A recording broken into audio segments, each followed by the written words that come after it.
Como bien hemos visto en la lectura bíblica devocional, vamos a continuar estudiando la palabra del Señor, específicamente en la epístola a los Gálatas. Ya hemos visto anteriormente que Pablo viene desarrollando la tesis de que la salvación es por la fe sola, sin las obras de la ley. O sea, Dios salva a las personas justificándolos por medio de la fe y no les demanda que obedezcan la ley para la salvación. La ley ha sido cumplida por Cristo, de tal manera que al nosotros estar unidos a Cristo por medio de la fe en Cristo, nos es imputada la obediencia perfecta de Cristo a la ley y cuenta como si cada uno de nosotros hubiese cumplido la ley debido a la famosa doctrina de la sustitución. Como Cristo nos sustituyó a nosotros en la cruz del Calvario, Cristo toma nuestro lugar. A Cristo le cae toda la maldición de la ley que tenía que haber caído sobre mí, por ejemplo, por haber transgredido la ley. La ley tiene una justicia activa y tiene una justicia pasiva. La justicia activa es cuando cumple los mandamientos. Por ejemplo, la ley dice, no mentirás. Si tú nunca mientes, tienes una justicia activa. Tú estás obedeciendo la ley de manera activa, pero hay una justicia pasiva. ¿Cuál es la justicia pasiva? La justicia pasiva son las consecuencias que van a venir sobre ti si desobedeces a la ley. Mientras yo me mantenga la vida entera sin nunca mentir, nunca me va a pasar nada. Pero hay una justicia pasiva que está por atrás que dice, el día en que mientas, ese día se te contará como pecado. Y de hecho dice que los mentirosos no entrarán en el reino de los cielos. Desde el mismo momento en que quebranto la ley, la justicia pasiva entra en acción, que estaba ahí pasiva, tranquila, no hay que usarla hasta que no se quebrante la ley. Pero cuando se quebranta la ley, ella entra en acción para traer castigo sobre el que delinquió sobre la ley, el que transgredió la ley. ¿Okay? Cada uno de nosotros nacemos en pecado y estamos quebrantando constantemente la ley. Por tanto, nosotros no tenemos justicia activa de la ley porque no la obedecemos. ¿Y qué es lo que nos merecemos? La justicia pasiva de la ley que caiga sobre nosotros y Dios nos maldiga y nos castigue. ¿Qué fue lo que hizo Cristo? Cristo vino a esta tierra y cogió la ley y la obedeció activamente. Toda la justicia activa de la ley Él la tuvo. Él nunca quebrantó ninguno de los mandamientos. Por tanto, la justicia pasiva no tenía que caer sobre Cristo. Y aquí es donde viene la doctrina de la imputación y la sustitución de Cristo. Cristo toma nuestro lugar y nos pone a nosotros en el lugar de Él. Y por eso cuenta como que Él violó la ley y Él es castigado en la cruz del Calvario. Y cuenta ahora como si nosotros la hubiésemos cumplido y somos justificados por haber creído en aquel que justifica por medio de la fe. Por eso, Pablo está defendiendo en esta carta que la salvación es por la fe sola, sin las obras de la ley. Las obras solamente sirven para demostrar la salvación, pero no para salvarnos. Todos aquellos que hemos nacido de nuevo tendremos buenas obras y de hecho, les voy a decir más, obedeceremos la ley más que una persona inconversa, pero nunca la obedeceremos perfectamente hasta que no estemos en el cielo glorificados. Por tanto, lo que nos salva a nosotros no es que tanto logremos obedecer la ley, sino que al ser sustituidos por Cristo, Dios cuenta a nuestra cuenta la obra perfecta de Cristo y su vida sin pecado, y la imputa a nosotros y literalmente me declara inocente porque a la vista de Dios, como Cristo está en mí, Dios me mira como si nunca hubiese quebrantado la ley, porque Él ve la vida de Cristo en mí. Para que usted entienda, Dios mira la vida de Cristo en nosotros y mira la vida de nosotros en Cristo, y por eso castiga y mata a Cristo y nos da la vida eterna a nosotros. Esa es la doctrina de la sustitución. Básicamente esa es la idea central de lo que viene explicando Pablo. Recuerden, Pablo está molesto en esta carta, no manda ningún saludo, o sea, no es que no salude, no manda ninguna felicitación. Realmente tiene un tono bastante molesto Pablo. Llega incluso a proferir maldiciones sobre aquellos que están pervirtiendo el evangelio. Está hablando con genio de estos falsos maestros que han introducido un evangelio paralelo. Y recordemos, estos falsos maestros que se habían introducido en la iglesia de Galacia eran judaizantes y estaban enseñando que para ser salvos y sobre todo para disfrutar de los beneficios del cristianismo tenías que creer en Cristo y además de eso guardar la ley, incluyendo circuncidarse. Pablo mismo en la epístola a los Colosenses deja claro, vosotros estáis completos en Cristo. A nosotros no nos falta absolutamente nada. Este cristianismo de que tenemos que creer en Cristo, pero te falta y te ponen otra cosa, eso es mentira. Dice Pablo en Colosenses que nosotros estamos completos en Cristo. Por tanto, el movimiento carismático cuando dice, no, los bautistas ya están muertos porque no tienen el Espíritu y no tienen a ellos, les falta la unción. A nosotros no nos falta nada. La Biblia dice en Colosenses que estamos completos en Cristo. Fíjense que el movimiento carismático es muy parecido a esto. Lo que en vez de ponerte la ley, te ponen la unción, el poder, la presencia del Espíritu, pero es lo mismo.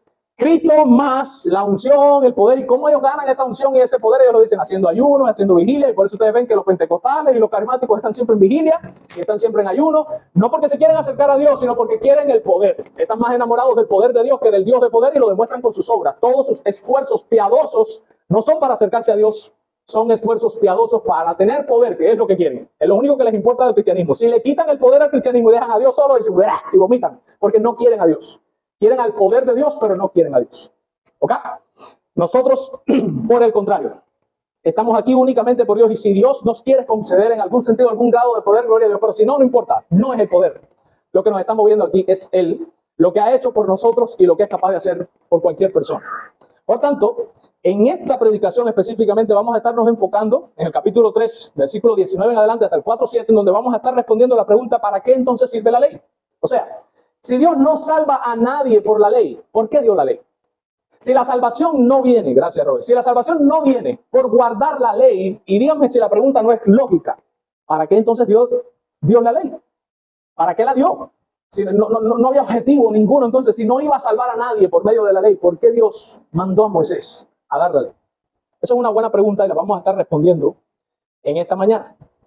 Vamos a estar dividiendo nuestro pasaje en 3 sesiones, desde los versículos 19 hasta el 24. Vamos a estar viendo la ley como un ayo, o sea, como un pedagogo, como un tutor, se va a pagar. Vamos a estar viendo desde el versículo 25 hasta el 29, cómo venida la fe, venida la gracia en Cristo Jesús, cesa la función de la ley. O sea, esa ley de ayo, de tutor, de pedagogo, cesa por completo. Y después, desde los versículos desde el 1 hasta el 7, vamos a estar viendo que redimidos, una vez redimidos de la ley, somos adoptados como hijos de Dios. ¿Ok? Vamos a orar para comenzar entonces a estudiar en esta mañana. Padre, te damos muchísimas gracias por tu palabra y rogamos que la bendigas. Sé con nosotros, Dios del cielo, y ayúdanos a mí a explicar correctamente, Señor, y a todos nosotros en sentido general a entender.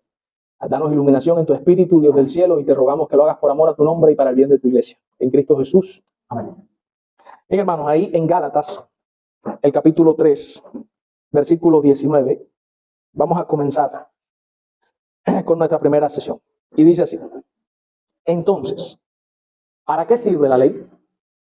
Fue añadida a causa de las transgresiones hasta que viniese la simiente a quien fue hecha la promesa. Y fue ordenada por medio de ángeles de mano de un mediador, y el mediador no lo es de uno solo, pero Dios es uno. Luego, la ley es contraria a las promesas. En ninguna manera. Porque si la ley dada pudiera vivificar, la justicia fuera verdaderamente por la ley. Mas la Escritura lo encerró todo bajo pecado, para que la promesa que es por la fe en Jesucristo fuese dada a los creyentes. Hermanos, yo no sé si ustedes están notando hasta ahí que está hablando de cuál es el propósito de la ley. Si la ley no salva, ¿para qué fue dada? Dice en el versículo 19, fue dada a causa de las transgresiones hasta que viniese la simiente. ¿Sabe? Lo está diciendo claramente. Había transgresión en el mundo, ¿sí o no? Sí había transgresión en el mundo. La ley fue dada porque había transgresión en el mundo. Pero está diciendo Pablo aquí que fue dada hasta que viniese la simiente. O sea, cuando viniese la simiente, que sabemos nosotros que es Jesús, la ley no sería quitada. Déjeme aclararle, la ley no ha sido abrogada, la ley no ha sido eliminada, la ley ha sido cumplida. No es lo mismo, ni se escribe igual. No es lo mismo que te digan que la ley la eliminaron por completo a que la ley sigue vigente, pero ya está cumplida. Y cuando tú la quieres cumplir, no es que la tienes que obedecer, lo que tienes que hacer es creer en aquel que la cumplió para que te imputen la obediencia de él, y ya ahí en la fe la tienes cumplida. ¿Entendemos esto? Pero la ley no ha sido abrogada. Ahora, dice la Escritura que ella fue añadida al pacto original de la promesa que se le hizo a Abraham por causa de las transgresiones de la ley. Recuerden, Dios le hace la promesa a Abraham primero. Después, una buena cantidad de años después, es que aparece entonces Moisés con la ley. ¿Por qué Dios dio esta ley? Para que las personas vieran que había pecado en el mundo. Miren Romanos, capítulo 7, versículos desde el 7 hasta el 9. Romanos, capítulo 7, versículos desde el 7 hasta el 9. Dice: ¿qué diremos pues? ¿La ley es pecado? Y responde él: en ninguna manera. Pero yo no conocía el pecado sino por la ley, porque tampoco conociera la codicia, si la ley no dijera: no codiciarás. Mas el pecado, tomando ocasión por el mandamiento, produjo en mí toda codicia, porque sin la ley el pecado está muerto. Y yo sin la ley vivía en un tiempo, pero venido el mandamiento, el pecado revivió y yo morí. Y hallé que el mismo mandamiento que era para vida, a mí me resultó para muerte, porque el pecado, tomando ocasión por el mandamiento, me engañó y por él me mató. De manera que la ley a la verdad es santa, el mandamiento santo, justo y bueno. ¿Qué está diciendo Pablo aquí en el libro de los Romanos? Que la ley fue dada, y lo voy a resumir de una manera lo más sintética posible, sintetizada posible, para que entendamos. La ley fue dada para que las personas supieran lo que es el pecado, para revelar el pecado. Había pecado en el mundo, pero las personas no sabían hasta qué punto era el pecado que ellos tenían. Dios le hace una promesa a Abraham, se la hace antes de dar la ley, para demostrar que la salvación no va a venir por la ley, va a venir por la promesa que le hizo. Sin embargo, después de haber hecho la promesa, añade la ley para que ese pueblo sepa y esté consciente de que está cometiendo graves violaciones contra ese Dios que le está haciendo la promesa. O sea, aquí estamos viendo ya unos vestigios de por qué Dios dio la ley. Dio la ley para revelar el pecado. Dios dio la ley para mostrar que había pecado en el mundo. Sigue diciendo Pablo.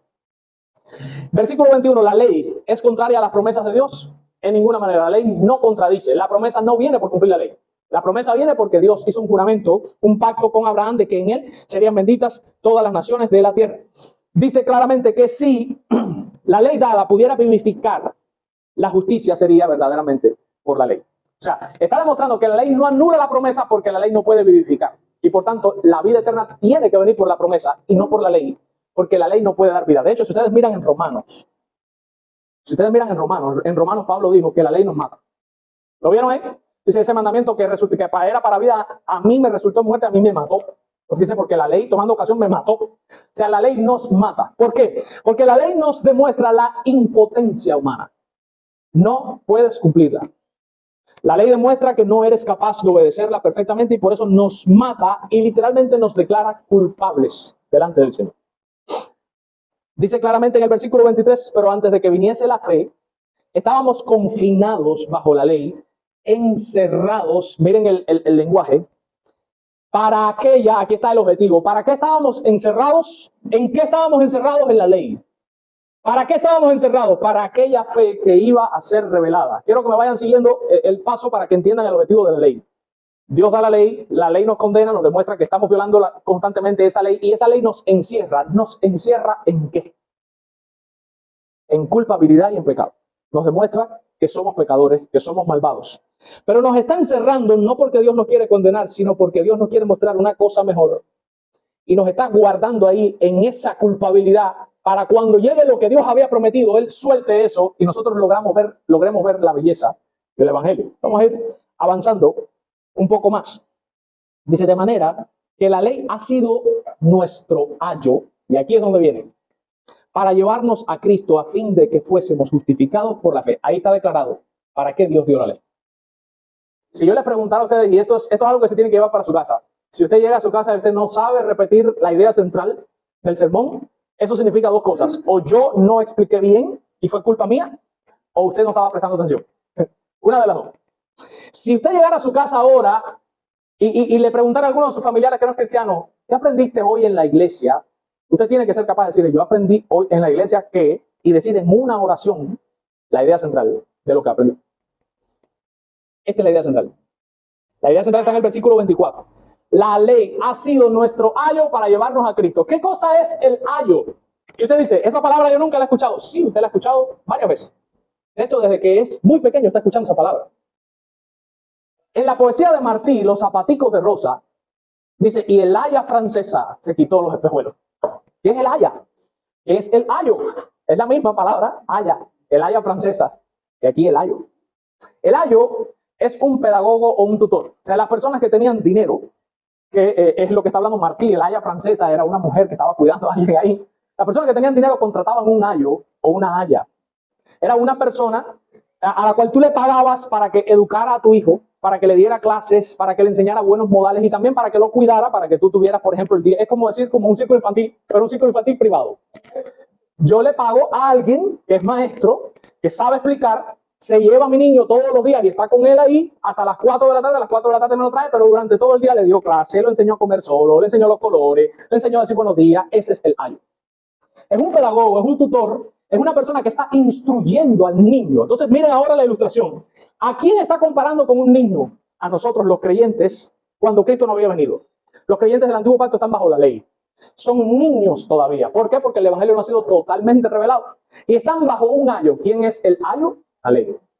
La ley le está dando clases a estos creyentes y les está enseñando ¿qué? ¿Qué les está enseñando la ley a los creyentes? Que son pecadores, que están condenados y que no tienen ninguna esperanza. Miren qué clase. ¿Para qué? Y lo responde Pablo ahí.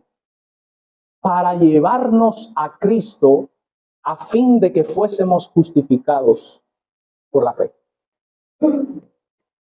La ley le estaba dando clases a los creyentes para llevarlos a Cristo, para que los cristianos se fueran justificados por la fe. O sea que la ley dio clases, no diciéndome, miren, yo lo voy a justificar. No, otro los va a justificar, otro los va a justificar. Pero ustedes están condenados. ¿En qué sentido? Y por eso Dios da la ley primero y después la gracia. Dios encierra todo bajo pecado y nos condena a todos para que nos veamos sin esperanza. Y cuando ya creemos que estamos totalmente perdidos, Dios envía el Salvador. Y cuando una persona se ha dado cuenta de su gran pecaminosidad y que no se puede justificar por la ley y nota que hay alguien que sí cumplió la ley y que es capaz de darte la obediencia a la ley que tú has visto que no la puedes cumplir solo por medio de la fe, entonces las personas que han sido instruidas por la ley saldrán corriendo hacia el Salvador y confiarán en Él para ser justificados por la fe. Eso fue lo que hizo la ley. Si usted llega a su casa y le preguntan, ¿qué aprendiste hoy en la iglesia? Yo aprendí que Dios dio la ley para que cuando nosotros viéramos lo malvados que éramos y viéramos a Cristo, lo misericordioso que es, saliéramos corriendo hacia Él para ser justificados por lo que Él hizo. Y no por mi obediencia a la ley, porque la ley lo que me demuestra es que yo estoy muerto, me mata. Sin embargo, Cristo me da vida. Esa es la enseñanza, ese es el corazón de la enseñanza de hoy. La ley fue dada para que nosotros corriéramos a Cristo, dice ahí, para que fuésemos justificados por la fe. Sigue diciendo, pero venida la fe, ya no estamos bajo ayo, y es lo que Pablo les está enseñando a estos creyentes. Porque recuerden que le están diciendo a los creyentes, no, hay que volver para el ayo, la ley es importante, dice Pablo, no. Es que ustedes estaban encerrados ahí, los sacaron de ahí, salieron corriendo, fueron justificados por la fe, ustedes no pueden mirar para el ayo. Ya ustedes crecieron, ya no son niños, ya maduraron. Pues todos sois hijos de Dios por la fe en Cristo Jesús, porque todos los que habéis sido, miren esta frase, bautizados en Cristo, de Cristo estáis revestidos. ¿En qué sentido se utiliza la palabra ahí, bautizar? La palabra bautizar significa sumergir, literalmente. Dice el texto que todos los que hemos sido sumergidos en Cristo, de Él estamos revestidos.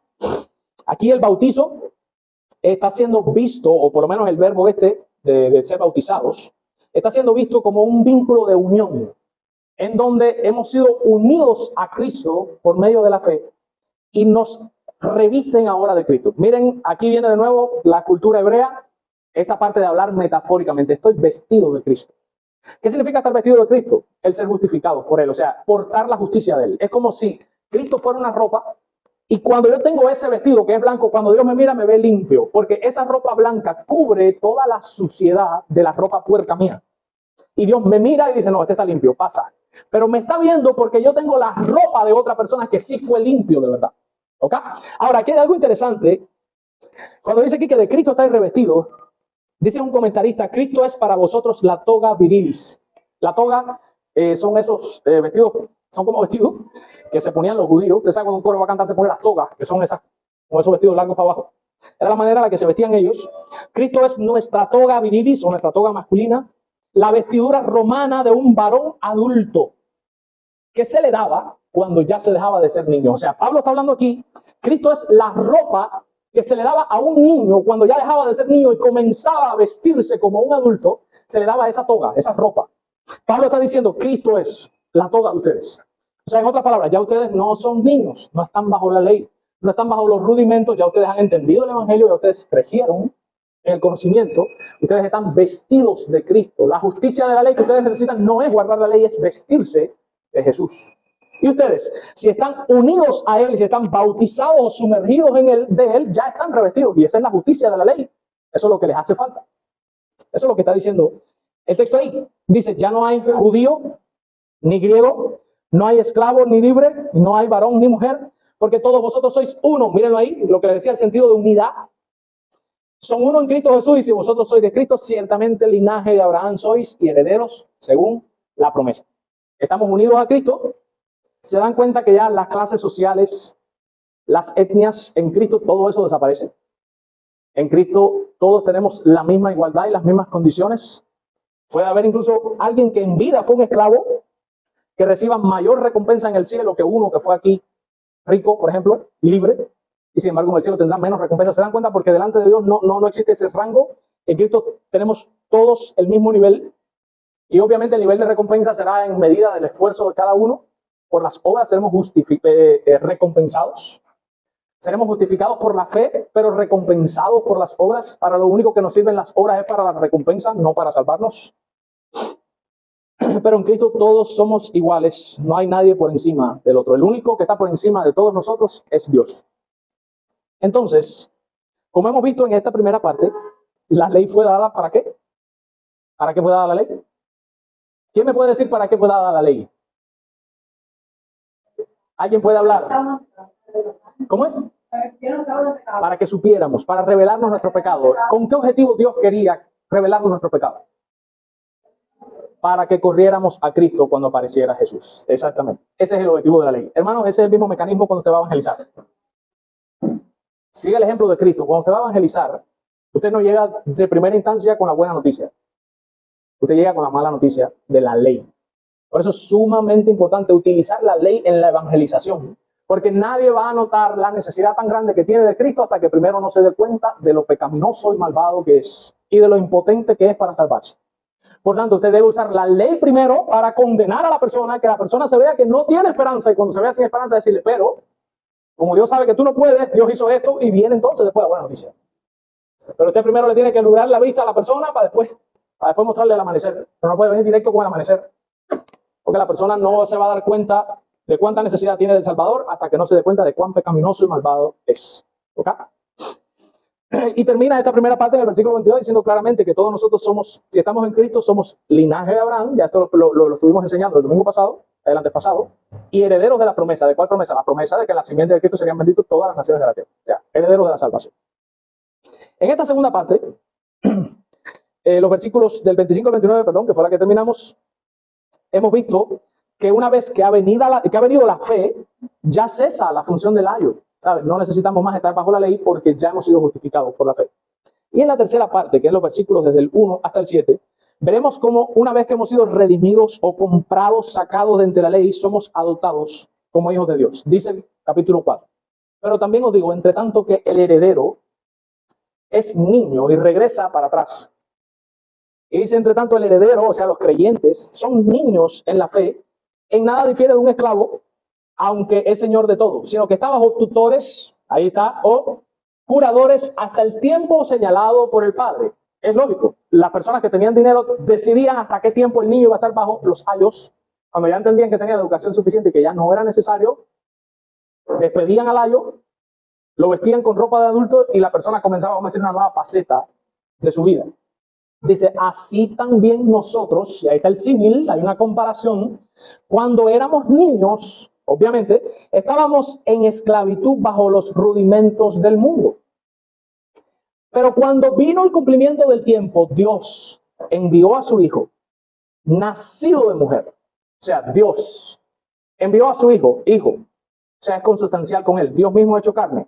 Envió a su Hijo, nacido de una mujer, o sea, viene como un ser humano para identificarse con nosotros y nacido bajo la ley, y vemos como Cristo sí cumple toda la ley de Dios y logra la justicia activa de la ley. ¿Para qué? ¿Para qué Cristo necesitaba cumplir toda la ley? Dice aquí, para que redimiese a los que estaban bajo la ley. ¿Quiénes son los que estaban bajo la ley? Todos los creyentes. Él los va a redimir. Redimir significa comprar. Él va a dar un pago de algo para sacarnos de donde estamos nosotros. Recuerden que anteriormente Pablo había dicho que estábamos encerrados, confinados bajo la ley, ¿sí o no? Imagínense, están en una prisión, viene Cristo y cumple toda la ley para después con esa justicia activa que él tiene, hacer un pago, eso es redimir, para sacar de la cárcel de la ley, estamos condenados a los que estaban en la cárcel y adoptarlos como hijos.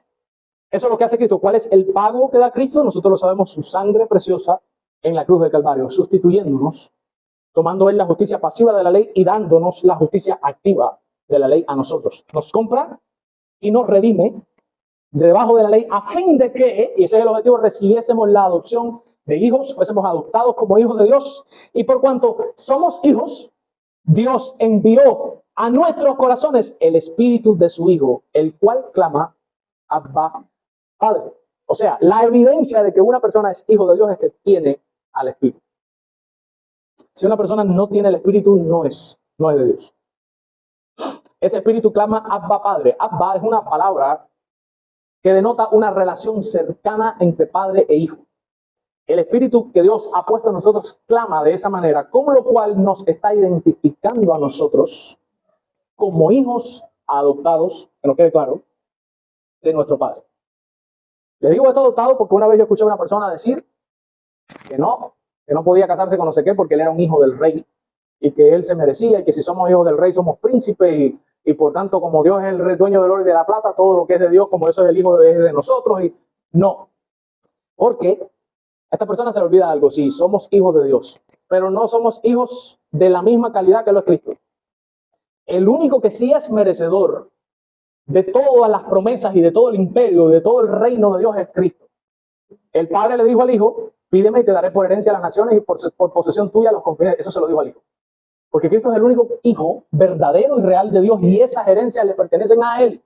Nosotros somos hijos adoptados y todo lo que nosotros recibimos es porque Cristo quiere compartir con nosotros lo que es de Él y por eso nos llama coherederos y Él dice, al que venciere, lo dejaré que se siente conmigo en mi trono, pero eso es lo dejaré. Él quiere voluntariamente, pero no es que nosotros nos merecemos lo que se merece Cristo, porque nosotros no somos hijos de Dios como lo es Cristo. Eso nos tiene que quedar claro, somos hijos adoptados. Así que ya no eres esclavo. ¿Esclavo de qué? De la ley, contexto, porque yo sí soy un esclavo de Cristo. Porque la Biblia dice que todos nosotros somos esclavos de Cristo. Pero aquí en el contexto, obviamente, no es que no seamos nunca ningún esclavo, porque aquí no hay nadie libre. Recuerden cuando estudiamos los atributos de Dios, el único ser totalmente libre es Dios. Fuera de Dios, todas las demás personas, todas las demás criaturas son esclavas de algo o de algo. En el caso nuestro, los creyentes somos esclavos de Cristo. Pero aquí el contexto está hablando de que ya no somos esclavos de la ley. Ya no tengo que circuncidarme. Ya no tengo que cuando se ponga el sol el viernes, no, ya hoy es el día de reposo, no puedo barrer la casa, tengo que estar todo el tiempo leyendo la Torá y no puedo hacer esto, no puedo hacer aquello. Ya no tengo que estar con el cumplimiento de todos estos estatutos, de que no puedo comer puerco, no puedo comer conejo, no puedo hacer esto, no puedo hacer aquello. Ya yo no soy esclavo de eso. Dios me libertó de todas esas cuestiones. Ya cuando llega la fiesta de los tabernáculos, yo no tengo que salir y armar un quimbo en la calle y ponerme a vivir una semana ahí en el tabernáculo, ni nada de eso. Porque ya hemos sido liberados del yugo de la esclavitud. Sino que ahora somos hijos. Dice aquí, y si hijos, también herederos de Dios, por medio de Cristo. Tenemos toda esta promesa en Jesús. Termino haciendo una aclaración sobre la ley, porque hemos estado hablando acerca de la ley. Jesús mismo, hablando de la ley, él dijo, no piensen que he venido a abrogar la ley, sino que he venido a cumplirla. Porque desde cierto les digo que ni una jota, ni una tilde de la ley será quitada. Lo dice claramente Cristo, o sea, él dice, la ley no va a desaparecer. Entonces, ¿cómo es nuestra relación con la ley ahora, en el nuevo pacto? La pregunta es, nosotros tenemos que decirnos ya la ley fue abrogada, no me importa la ley, o la ley cumple una función ahora en el nuevo pacto. Sí cumple una función y sí tenemos que tenerla en cuenta. La ley es la norma de la vida cristiana. O sea, la ley nos deja ver cómo es que Dios quisiera que fuera la vida de un creyente. Y yo la intento obedecer no para salvarme, sino para agradar a Dios. Porque la vida de Cristo, acuérdense, estamos unidos a Cristo en su muerte y en su resurrección a nueva vida. Como yo estoy unido a Cristo, Pablo dice, no vivo yo, vive Cristo en mí. Si Cristo está viviendo en mí, mi pregunta, ¿Cristo obedeció la ley, sí o no?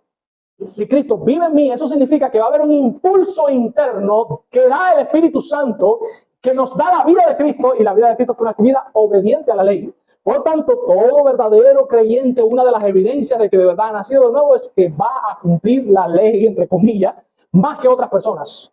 O sea, se va a esforzar y se va a notar en su vida que él vive más de acuerdo con la ley que las otras personas que no conocen al Señor. Por tanto, la ley sí tiene una función en nuestra vida. Ella regula nuestra conducta y nuestro comportamiento. Nos deja ver cómo es que Dios quiere que vivamos. De hecho, Si usted mira, y ya con este texto vamos a terminar, en Jeremías, vamos a ir a Jeremías capítulo 31, a partir del versículo 31.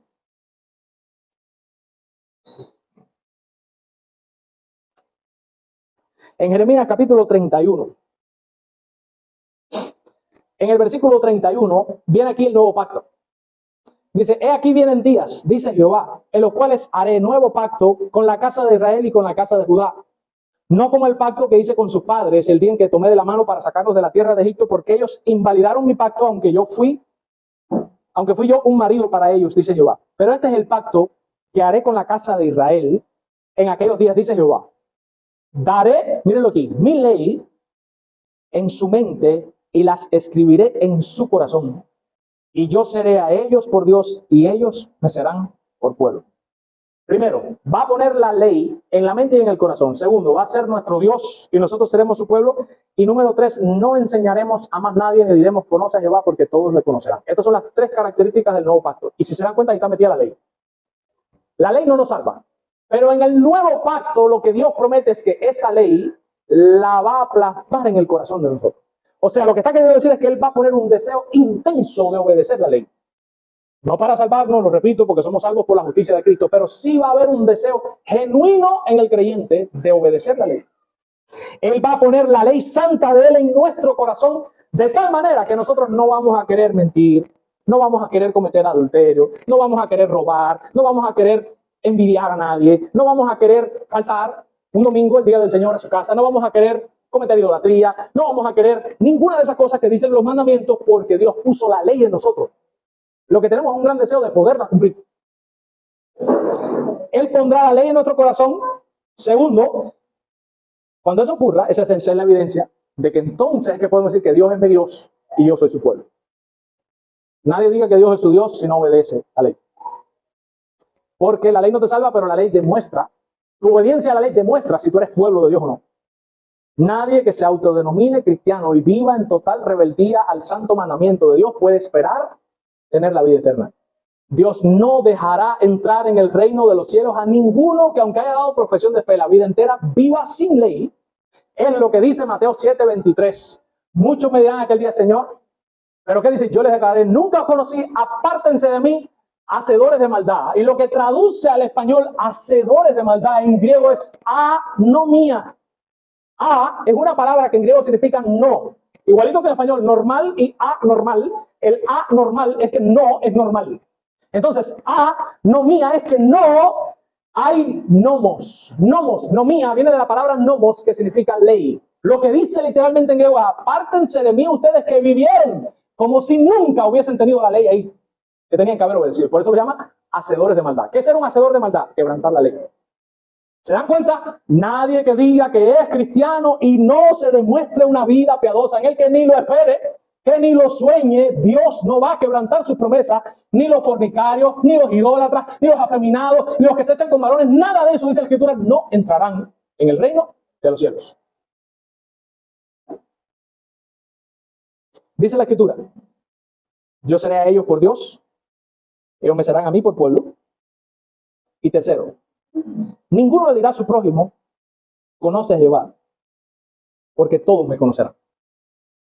Desde el más pequeño hasta el más grande de ellos, dice Jehová, porque perdonaré la maldad de ellos y no me acordaré más de su pecado. ¿En qué sentido nadie enseñará a nadie? En el sentido de que todo el que ha nacido de nuevo y conoce a Dios, cuando encuentra a otra persona que también ha nacido de nuevo y conoce a Dios, tú no tienes que decirle, oye, conoce a Jehová, porque es que ya lo conoce. Todos los que están en Cristo, de verdad, tienen una relación personal con Él. Y yo no tengo que venir a una persona que es ya creyente y decirle, oye, ¿a ti te hace falta conocer a Dios? No, porque es que la persona ya lo conoce. Entonces no hay necesidad de decirle, conoce al Señor, porque es que todos los que están en el pacto lo conocerán. La palabra conocer, en el griego del Nuevo Testamento, que viene el texto también, nunca os conocí, ahí está la palabra, conocer, es la palabra ginosco. En griego hay 2 palabras para conocer. Ginosco y oida. Oida es conocimiento intelectual. Por ejemplo, cuando a mí me dicen, ¿tú conoces algo de las obras de Shakespeare? Tú dices, oh sí, yo me leí Romeo y Julieta. Y me leí Richard el III. Y me leí, no sé, conozco algo. Pero ese conocer es que conozco. O mejor aún, ¿conoces de Shakespeare? No, sí, fue un escritor británico que escribió una buena cantidad de novelas que todas son muy famosas y algunos dicen que eran pirateadas, que no fueron originales de él. ¿Ves? Yo conozco de Shakespeare. Pero si alguien me pregunta, ven acá, ¿y tú conociste a Shakespeare?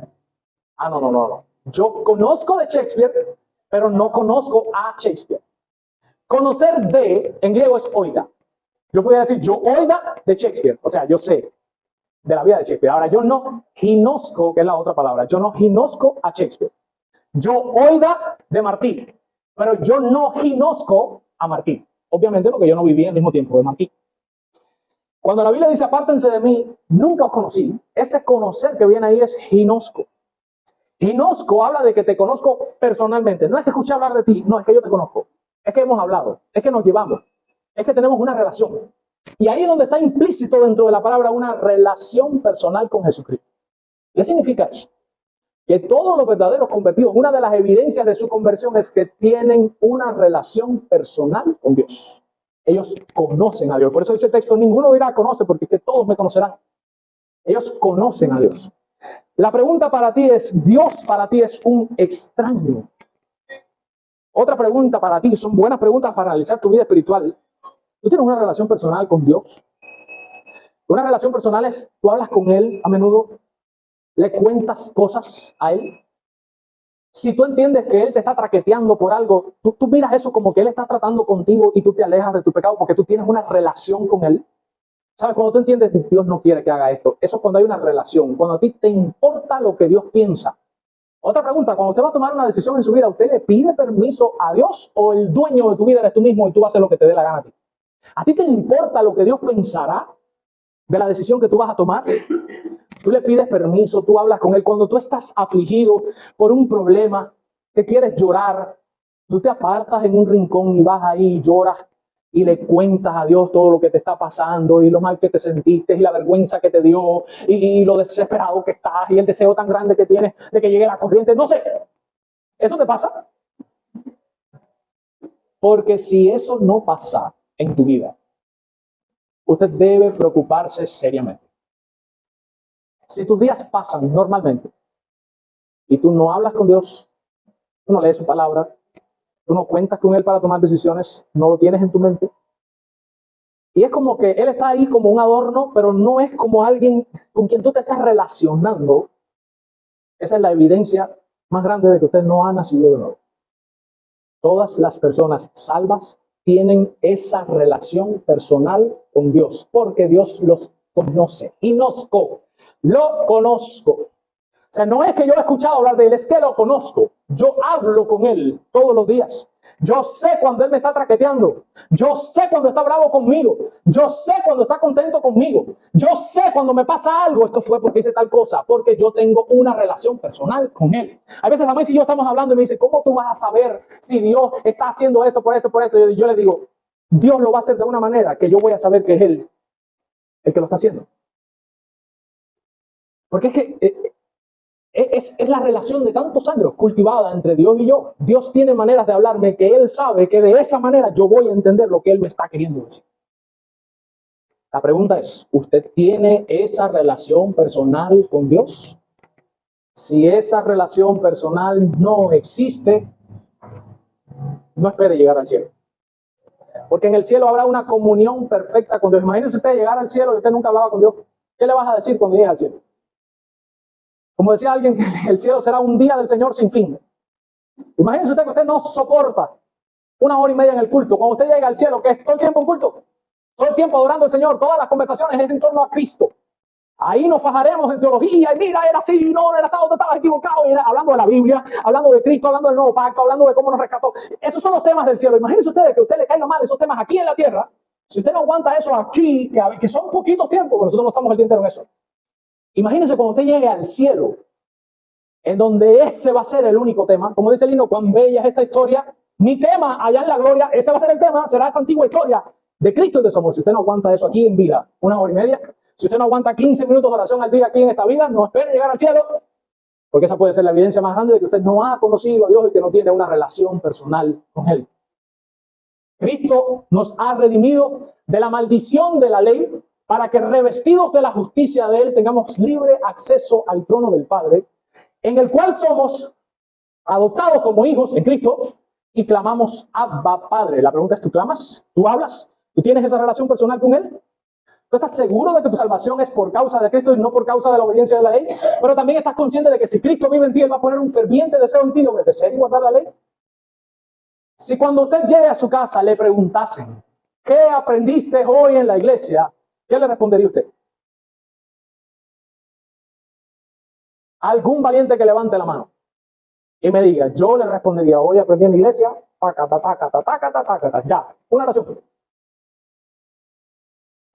Si usted llega a la casa y alguien le pregunta, ¿qué aprendiste hoy en la iglesia? ¿Qué usted responde? Es por la ley no se sabe del pecado y que el pecado nos hizo ir a Él. Exactamente. Excelente. Gloria al Señor. Vamos a orar.